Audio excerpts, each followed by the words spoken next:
Ini ang Digicast Negros X, ang top 10 ng mga balita sa Negros Island region. Ang amo ni kadulong sa inyo. Kagyari na ato ng mga top stories of the day. Today is March 24, 2025, Lunes nga adlaw. Mga foreigners nga nagkalamising, nagkalakit anak. GPS dako ang nabulig sa paglocate sa ila. Barangay Tangub may pinakamadamo nga dengue cases sa Bacolod. Panaad booth ginbuksan sa publiko. Balot vendor patay sa pagpaniro sa pista sa Escalante City.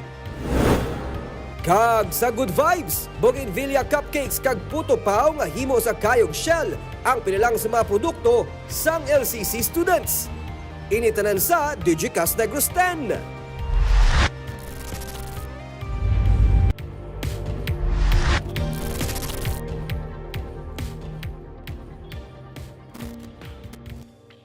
So number 10, mga booth para sa Panaad sa Negros Festival ang formal na nga nagbukas kay nasang aga. Stamp and Snap, formal nga lunsar para maiganyo ang publiko nga magbisita sa tagsa ka mga booth sa mga LGU kay pwede magdaog sa paraffol. Ma-report si Barbara Mijares. Mismo si Negros Occidental Governor Eugenio Jose Lacson na nagpamuno sa pagbukas ng tagsa ka booth sa Panaad sa Negros Festival. Una nga ginbuksan ng video thermal installation nga kabahin sang art fair sa 29th Panaad Festival. Himos ang artist nga si Manny Montelibano, ini ang nagapakita sang kaayo sa mga Negrense kag sang mga sarang makitaan sa probinsya. Kabahin man sa art fair ang pagsalida sang mga festival costumes. Isa sa mga bago karon sa Panaad Festival ang mga pag-launch sang Stamp and Snap. Ang daw kasubong sa passport ang sarang makuha sa PIO booth sa Panaad. Kung sa diin ang Panaad goer ang ginahaylo magbisita sa mga LGU booth kag bilang proof magapastamp sa ila kada pagbisita.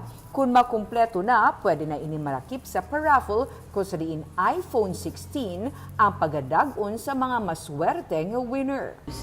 But what will happen is that when they will be given like a passport, and then every LGU booth that they will go to stamp ang ilang passport, and then at the end of the day they can put it in a drop box, and then may raffle ta, and then of course we have lucky winners. That is it is an initiative to encourage food traffic in our LGU booths. Anong price? Para mas attractive to the younger generations also, iPhone 16. Sa kinaandan, yara ang Food Security and Technology Showcase kung sa diin makitaan ang mga organic produce humalin sa prutas kag utan, mga chips kag iban pagid nga pagkaon gikan sa organic ingredients. May seafoods man nga sarang mabakal. May mga produkto man para sa farming ang nasalida. Sa mga mahilig naman sa tanom, mga ornamental plants kag iban pa nga mga nahunol na ang available man. Ginbuksan man ang livestock and dairy fair exhibit. Ginsiling ni Negros Occidental Governor Eugenio Jose Lacson nga wala sila sang may na-invite nga national candidates. Pero ginalauman naman ang mga local officials nga magpadulong bilang pagsuporta sa tagsa nila ka-contingent. Most of the incumbents will be here to support their respective LGUs. So that in itself could be considered campaigning, but they have the right to be here and lead their constituents.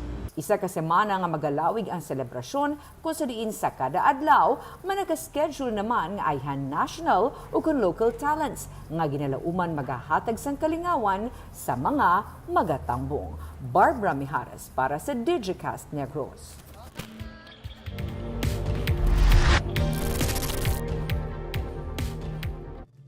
Sa number 9, katapos ang blind community nga nagapangmasahay sa guwa sa Bacolod City Government Center, iga-require na nga magkuha sa mga health card.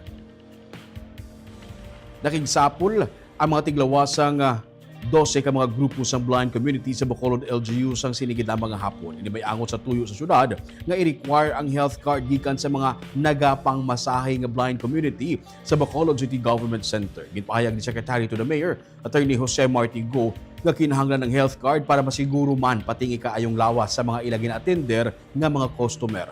Kutob sa mga wala sang health card na tagaan assistance sa syudad, paagi sa mga seminar nga patigayunon sa Department of Health. Dugang panigo nga magluwas sa accreditation halin sa DOH, nagakaangay man nga may national certification ang mga nagapangmasahe gikan mismo sa TESDA.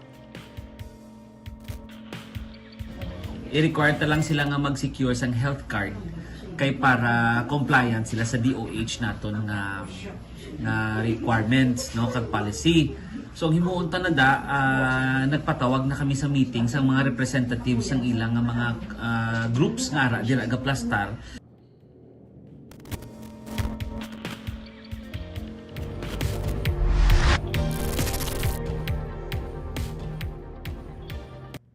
Sa number 8, duwa ang pilason sa pagpanglabo kag pangpangtiro sa Talisay City.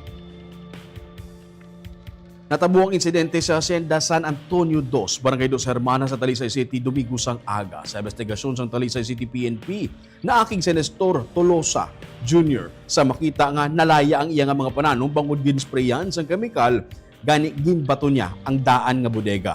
Na aking si Bernardo Lobrique kagin kompronta si Nestor pero nagresulta ini sa pagpanglabo ni Bernardo kay Nestor. Nagdalagan si Nestor kagin kuha siya sang iya nga bata kagin dala sa ospital. Hinalit na lang may naglupok nga armas. Gintiro na ni Christian Dorimon si Bernardo gamit ang caliber 38 revolver. Gindalasan day Nestor kag Bernardo sa ospital kagkaron niya na sa estable nga kondisyon. Si Christian naman nagsungka na sa otoridad. Nagagawa sa investigasyon sa PNP nga away sang pamilya ang natabo bangod sang away man sa duta. Sa karon, parahin pa nga ginabulong sa ospital ang duha ka mga nagkalasamaran.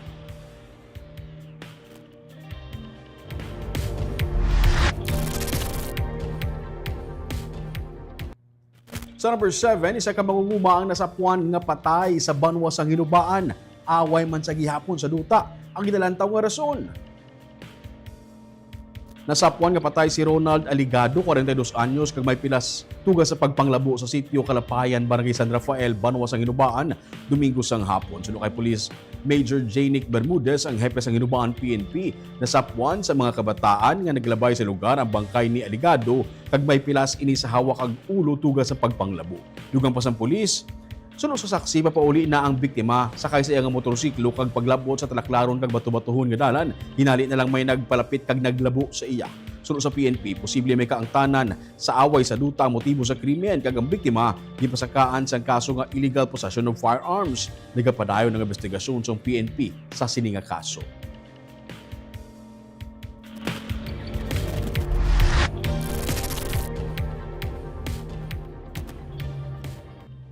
Sa number 6, isa naman kabalot vendor sa isa ka pista sa Escalante City ang gintiro kag napatay. May sunod-sunod nga mga lupok nga nabatian sa video sa may baylihan sa sitio proper Pinapugasan, Barangay Pinapugasan, Escalante City, Domingo sa kaagahon. Gintiro na gali sa guwas ng baylihan si alias Banoy. Sunod sa kay Police Lieutenant Suzeni Andigada, ang Deputy Chief of Police ng Escalante City PNP. Ilagi na lang tao nga posible katapos ang NPA ang sa likod sa pagpaniro kag nagapadayon ng ilang investigasyon diri. Ang lugar may presensya sang NPA. Nagabaligya lang sang balot ang biktima kag yara sa pista. Nagapadayon pang investigasyon sang PNP sa sininga kaso.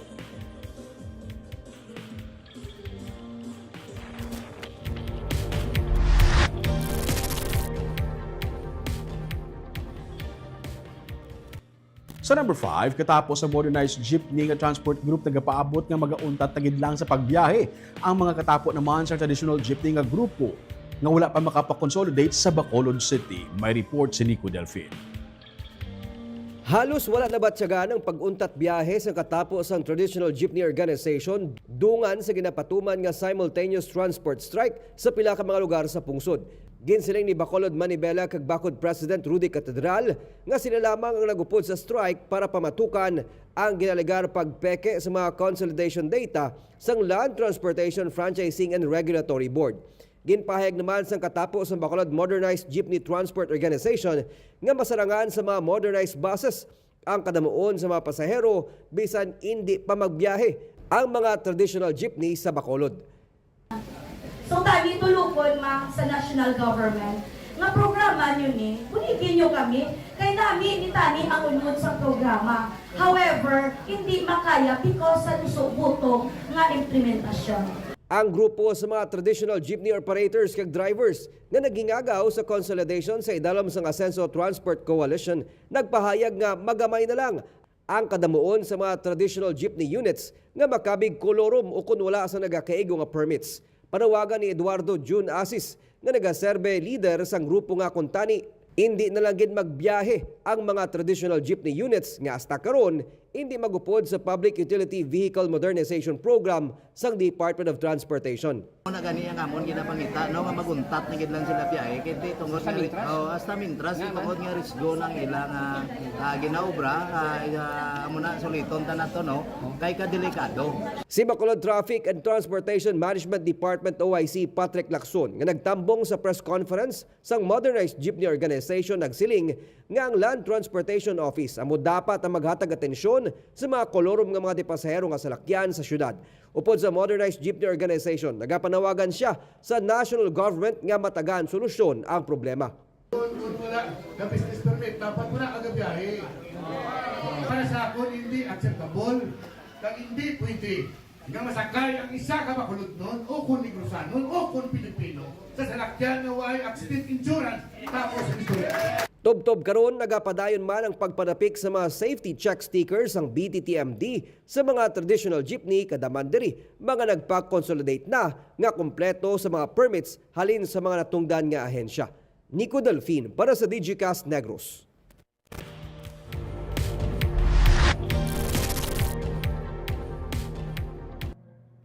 Sa number 4, kaso sang dengue ang nagsaka sang 164% sa Bacolod City. Barangay Tangub, nagapanguna nga barangay nga may pinakamadamo nga dengue cases sa Bacolod. Humarin sang Enero, naglabot na sa 233 ang kaso sang dengue sa Bacolod City. Sa records ng City Health Office, may 164.8% ka nagsaka ang dengue cases kung saan may 88 ka mga dugang nga kaso ang na-report kung ikumpara sa pareho nga period sa nagligad nga tuig. Ang Barangay Tangub ang nagapabilin nga may madamo nga kaso nga naglabot sa 20 dengue cases. Nagasunod ang Barangay Alhis nga may probable dengue death upod sa Estefania kag Mansilingan nga palareho nga may 18 ka kaso sang dengue. Nalakip sa may mataas nga dengue cases ang Barangay Villamonte nga may 16, Barangay Takuling may 15, Barangay Singkang Airport kag Mandalagan may tig 14 ka mga kaso. Ang 1 to 10-year-old nga age group amo ang kalabanan sa mga pasyente sang dengue.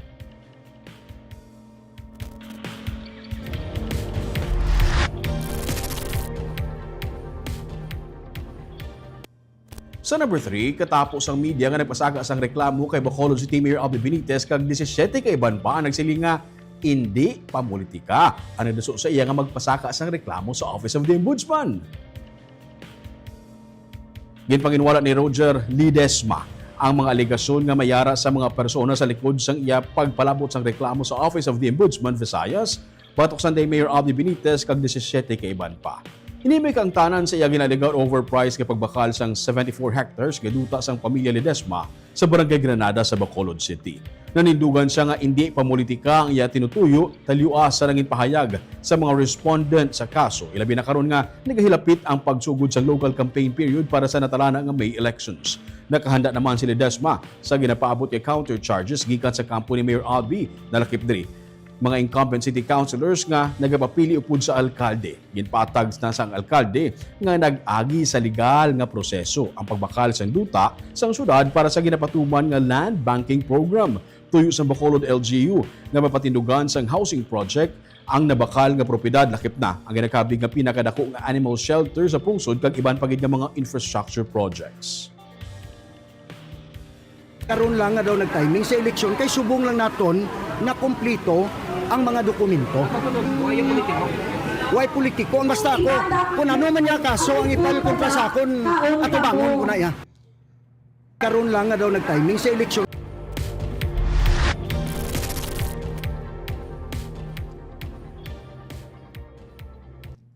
Sa number 2, sa karon wala pa sang abiso kung bala may dugang nga pondo para sa mga pumuluyo nga apektado sang bulkan Kanlaon.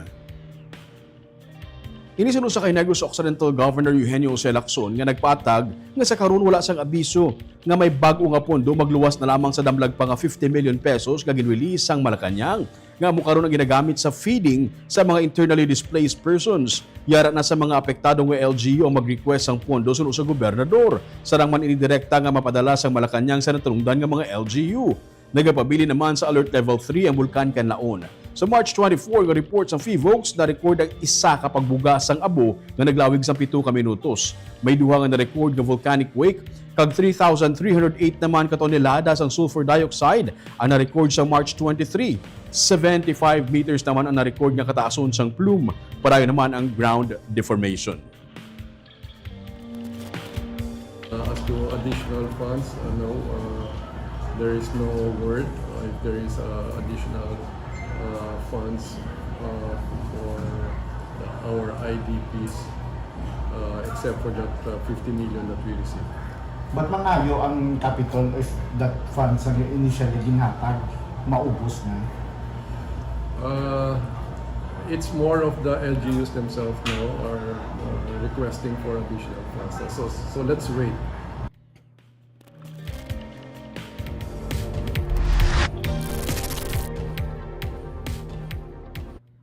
Kag sa numero 1 sa mga balita subong adlaw. Tanan nga mga trekkers nga mga foreigners nga na-missing sa Negros Oriental nagkalakit-an na. Dako ang ngin papel sang GPS amo kun nga na-locate ang 4 ka mga foreigners nga ulihi nga nakit-an. Sabado sang aga sa na-rescue ang 4 ka mga nagapabilin nga missing nga mga foreign trekkers sa sitio Hydro, Barangay Silab, Amlan, Negros Oriental. Ang German nga sanday Alwin Fink, 60 anyos, kag Wolfgang Arthur Steiker, 67 anyos. Ang Russian nga si Anton Chernov, 38 anyos, kag Canadian nga si Terry Digonten, 50 anyos. Una nga na-rescue ang duha nila ka mga kaupdanan Biyernes nga adlaw nga mo ang British nga si Alexander Radvanye, 63 anyos, kag German nga si Trosten Martin Groshop, 50 anyos. Ang anom ang nag-trekking Miyerkules ang aga halin sa Barangay Malabo, Valencia, Negros Oriental sang maabdan sa pagbunok sang ulan. Ang mga nag-rescue ginatapuan sang Philippine Army, PNP, BFP kag mismo mga rescuers. Nagsipakanay ang grupo samtang nagapadulong sa Balinsa Sayaw Twin Lakes Natural Park.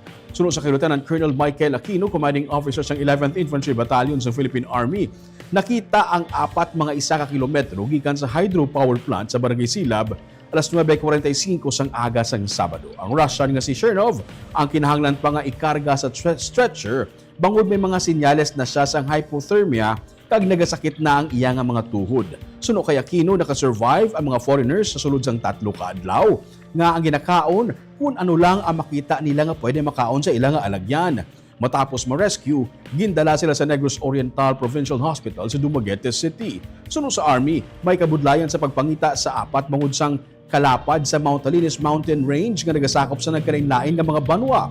GPS o Global Positioning System ang gingamit para malocate sila kag base man sa mga litrato sang una nga mga na-rescue nga duha nila ka mga kaupdanan. Wala sang signal sa area gani ang handheld radio ang ila pamaagi para makakontakanay.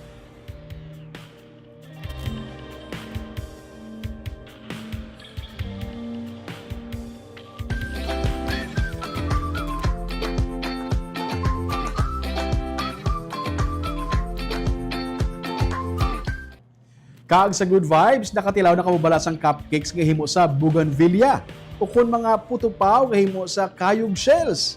Ini ang mga produkto sa mga estudyante sang La Consolacion College, Bacolod. May report si Barbara Mijares. Nasalida sa food trade test event sang Biyernes ang nagkalain-lain nga bag-o nga mga produkto sa mga estudyante sang Hospitality Management Major in Culinary Arts sa La Consolacion College, Bacolod. Kabahin sang ilang nga thesis ang mag-develop sang bag-o nga produkto nga gikan sa local raw materials. Gani himo sa kayog shells nga bugana sa Sagay City, ang ini nga grupo naghimo sang putupaw, hopia chips, pate kag Spanish-style kayog. Bugana naman sa Cabancalag City ang kulo nga pamilya sang langka. Gani ang ilang nga grupo naman ang nag-produce sang kulo pasta, kulo jam, kulo bread and cookies.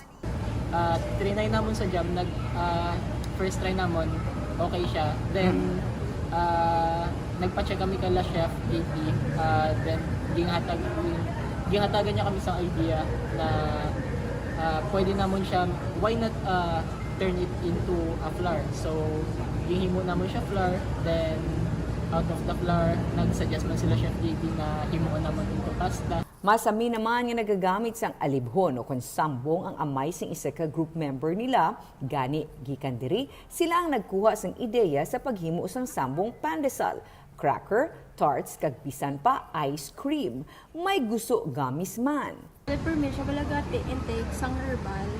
Di amo na nga nakita naman nga pwede siya ma-innovate sa mga products nga hindi lang sa herbal nga mga gamit sa mga sa mga actually mga ang pandesal, pwede siya may pandesal, pwede ba siya sa cracker. Pathag sang isa sa ilang nga instructors, hindi lamang maka-isa, kundi series of testings ang ginpatuman. Tubtob nga malapot nila ang nagakaigo nga produkto. Ang pinakamatagal namin dito last 2 years ago was 10 times before nila na-achieve ang product. So this time, siguro yung raw material is easy to find, no? Like in one place in Sagay or in some parts of Negros. So mga 6 times lang ang pinakamatagal this year for the food product development. Mga estudyante naman gikan sa nagkalain-lain nga senior high school sa Bacolod ang nagtilaw bilang kabahin sa ilang nga commercial acceptability. Nasa mga na-develop in the past, kaya may mga estudyante makikita na nag-successful na nakaput up na sa ilang negosyo. May ara na sa restaurant, sa Sagay, kag sa Cadiz, and then ang iban sa ila subong are also aspiring na maging restaurant owners.